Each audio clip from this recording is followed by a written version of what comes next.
Greetings and welcome to Make 52 Things. I set myself a little bit of a challenge at the end of last year to make 52 things in 52 weeks. Really is a anti-procrastination measure to try and make myself go out in the workshop and do more things. Make more stuff. Be more creative. Now, yes, there are things that I do that fall into the art category. That's fine. There are things that I do that fall into sewing and all sorts of other stuff. But I do also like to make tools to make my workshop life a little easier. This one might help you out if it works. It should work because the theory is sound. Anyway, come and have a look at this. This is my trusty engineering vise with flat-faced jaws. This is a piece of pipe. All I want to do is apply this hacksaw to this piece of pipe to cut, I don't know, 1/4 inch off the end. So what do? Yep, you put it, oh dear.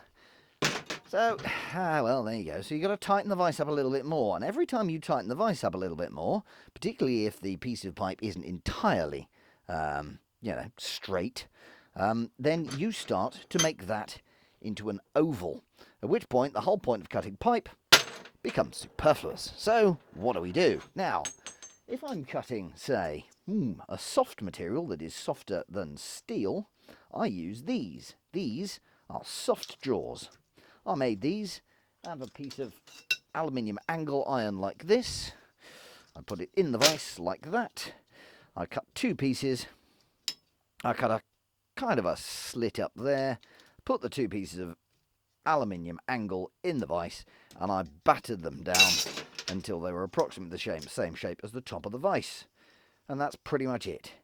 It's not rocket science. Look, soft jaws, fabulous things. Really, really, really useful. And just for extra coolness, I put a strip of plastic magnet inside so that they hold on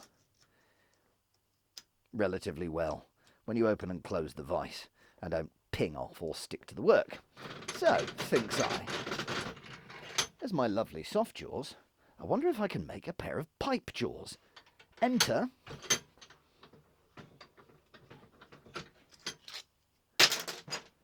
two pieces of angle iron. Ta-da! Two pieces of angle iron, which will sit in my vise. I've already cut these. Cutting a piece of angle iron is not rocket science. You should be able to figure that one out by yourself. This is a piece of square section steel rod that I bought. It's in my bin of usefulness. And all I'm going to do is I'm going to cut two pieces of this for each face. And I'm going to put a strip along there and a strip along there. So time to get the welder out then, and all the safety equipment. It's like Mr. Ben. Now, I'm not a health and safety obsessive. The problem is this whole health and safety gone mad idea gives a bad name to the process of not injuring yourself. Now, you're responsible for your own safety if you're welding. Welding, in terms of MIG welding, which is what I do, involves passing a fairly hefty electric current through a piece of metal and then using the resultant spark to heat steel to the point at which it melts and fuses.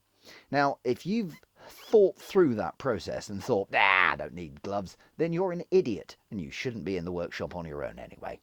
There you go. I said it. I've got gauntlets. These are very good quality leather gauntlets. I've got a leather apron, and I'm not even a Freemason. And I've got an auto-darkening welding helmet. It's solar powered, and as soon as the arc strikes, the lens goes dark. If you haven't got these things, go and buy them. That's if you're going to do any welding. I mean, obviously, if you want to do knitting, they're not really necessary. But really, if you're going to weld, get the right equipment. Do this safety thing. And above all, don't die.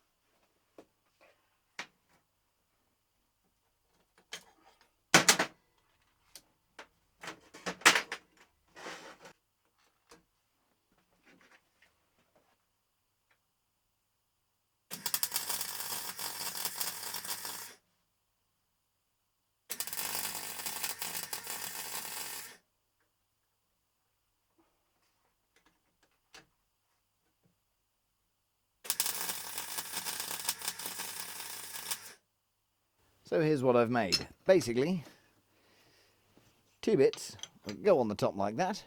Job's a good one. You can see the profile. I've just battered this bit down with this jobbing great lump hammer, because that's what it's there for. It's my desk sledge. And now, when I want to cut a piece of pipe, I can just pop that in there. And with very little pressure at all on there, it sits in there. And then, with terrible body position for hacksawing, because I'm sitting down,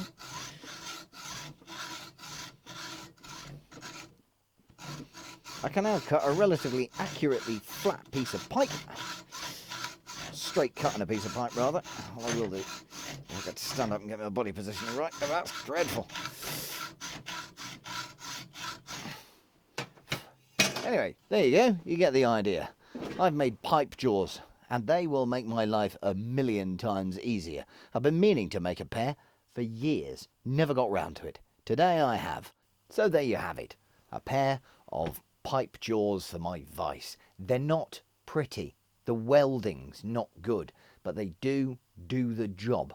There is a caveat here, of course, which is that if you've come here to learn how to weld, you came to the wrong place. There are plenty of other people on YouTube who can show you how to weld and do it really, really well. I haven't managed to learn it yet because I'm a bear of little brain. However, I've made another thing, and that makes me happy. It'll just make my life a little bit easier. It also assists me in the next tiny little make. So, you know, win.